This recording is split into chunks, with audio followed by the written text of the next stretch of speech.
नमस्कार। प्रस्तुत है आज का चिंतन। किसी कार्य को मन लगाकर करते हैं तो हम अधिक सफलता प्राप्त कर लेते हैं। इसी प्रकार साधना उपासना के क्षेत्र में पूजा पाठ और दान पुण्य सब करें, पर मन साथ न हो तो वह सफलता नहीं मिलती जितनी मिलनी चाहिए। योग साधना को दो भागों में विभाजित कर सकते हैं, एक ध्यान योग, दूसरा क्रिया योग। ध्यान योग वर्ग में वे अभ्यास आते हैं जिनमें अंतर्मुखी होकर अंतः क्षेत्र में गृह प्रवेश किया जाता है और गहराई में उतरकर समुद्र तली में छिपे मणि मुक्त को ढूंढने जैसा प्रयत्न किया जाता है। इस प्रक्रिया को खदान खोदने और बहुमूल्य खनिज निकालने की भी उपमा दी जा सकती है। चिंतन का बिखराव होते रहने पर उसकी सामर्थ्य का पता नहीं चल पाता, पर जब उसे एकाग्र कर लिया जाता है तो बंदूक की नली से बारूद दागने और गोली के निशाने बेधने जैसे परिणति हाथ लगती है। केंद्रीभूत चिंतन कितना सशक्त होता है, इसे मैस्मेरिज्म, हिप्नोटिज्म आदि प्रयोगों के रूप में प्रत्यक्ष भी देखा जा सकता है। उसके परोक्ष परिणाम तो और भी अधिक आश्चर्यजनक पाए गए हैं। क्रिया योग वह है जिसमें शरीरगत चेष्टाओं की सहायता से मन के निरोध का अभ्यास किया जाता है। काम करते समय उसमें लगे श्रम मनोयोग के सहारे उद्देश्य पर भी ध्यान जमता है और उस जमाव की छाप से मन क्षेत्र प्रभावित होता है। विचार और कर्म के समन्वय से संस्कार बनने के तथ्य को मनःशास्त्र के विद्यार्थी भी जानते हैं। मात्र चिंतन से भी स्वसम्मोहन और स्वसंवेदन, अनुशासन, स्वनिर्देशन संभव तो है, पर इसके लिए मनःशक्ति की प्रखरता अर्जित करनी होती है। अन्यथा कल्पना की उड़ानें उड़ने भर से बात बनती नहीं। अपने आप को दबोचने घसीटने के लिए संकल्प शक्ति चाहिए। इसके अर्जित करने पर ही ध्यान द्वारा उपलब्ध हो सकने वाली सफलताओं का द्वार खुलता है। इसलिए ध्यान योग को उच्च स्तरीय साधना माना गया है। इससे पहले की बाल कक्षा क्रिया योग के रूप में ही संपन्न करनी पड़ती है। क्रिया योग के सरल साधनों में तीर्थ यात्रा, परिक्रमा, आसन, प्राणायाम, हवन, जप, पूजा अर्चा, दान पुण्य, व्रत, उपवास आदि की गणना होती है। उच्च उद्देश्यों के निमित्त अपनाई गई शारीरिक हलचलों को क्रिया योग कहा गया है। श्रम नियोजन के पीछे उच्च उद्देश्यों का समावेश रहे तो फिर उस मानसिक एकीकरण का प्रतिफल संकल्प शक्ति विकसित होने के रूप में हस्तगत होता है। इस बढ़े हुए मनोबल का उपयोग ध्यान योग की परिधि में आने वाली साधनाओं के निमित्त किया जा सकता है। कुछ साधनाएं ऐसी हैं जिनमें क्रिया परक साधनाओं के साथ साथ अपेक्षाकृत अधिक मनोयोग लगाना होता है। तीर्थ यात्रा, व्रत, उपवास में शरीर को अधिक और मन को कम काम करना होता है, किंतु कुछ योगाभ्यासों में झूलने भर से काम नहीं चलता। उनमें मात्र कृत्यों की ही प्रधानता नहीं है, साथ में अधिक मनोयोग लगाने की भी आवश्यकता पड़ती है। बंध और मुद्राओं का स्वरूप ऐसा ही है।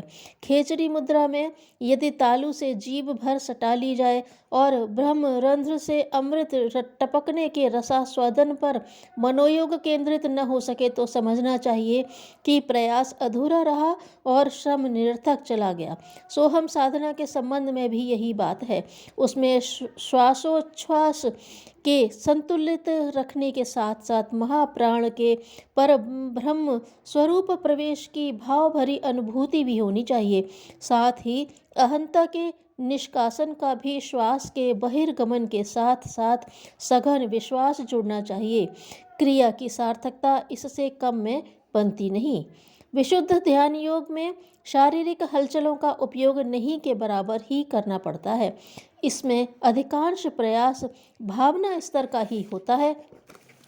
एकाग्रता और संकल्प के समन्वय से प्रचंड शक्ति का प्रादुर्भाव होता है और उसका प्रहार अंतराल के प्रसुप्त शक्ति केंद्रों पर करते हुए उन्हें जागृत करने का प्रयत्न किया जाता है।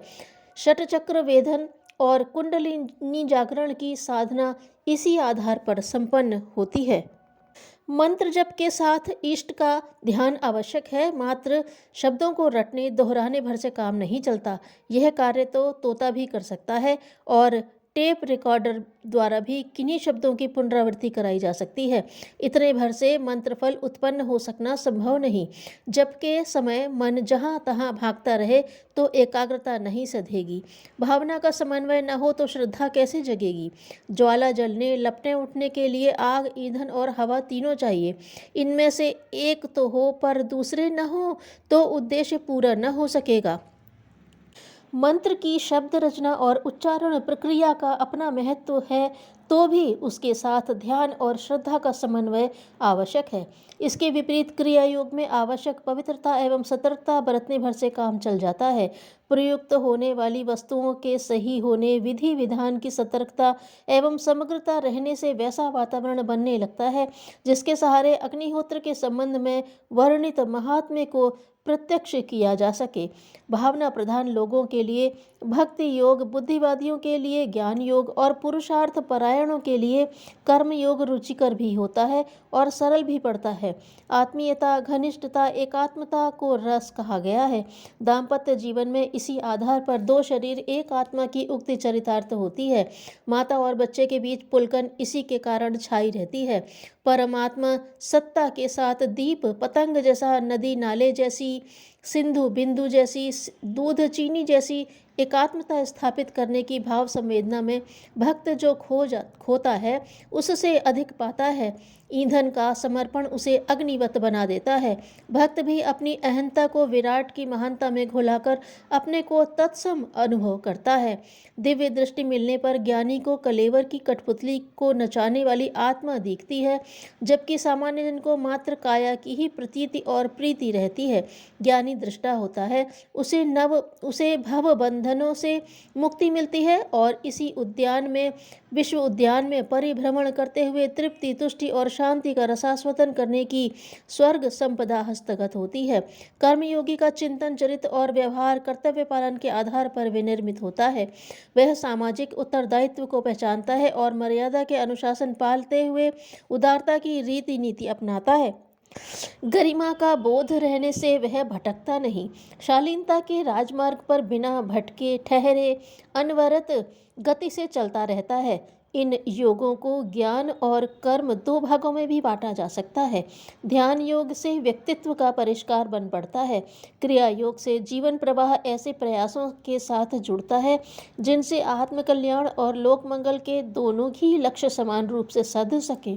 ध्यान पूर्वक सतर्कता के साथ जीवनचर्या की क्रिया प्रक्रिया अपनाने पर कोई भी व्यक्ति योगी बन सकता है। बुराइयों से बचना और अच्छाइयों को अपनाना ही पुण्य है। धन्यवाद।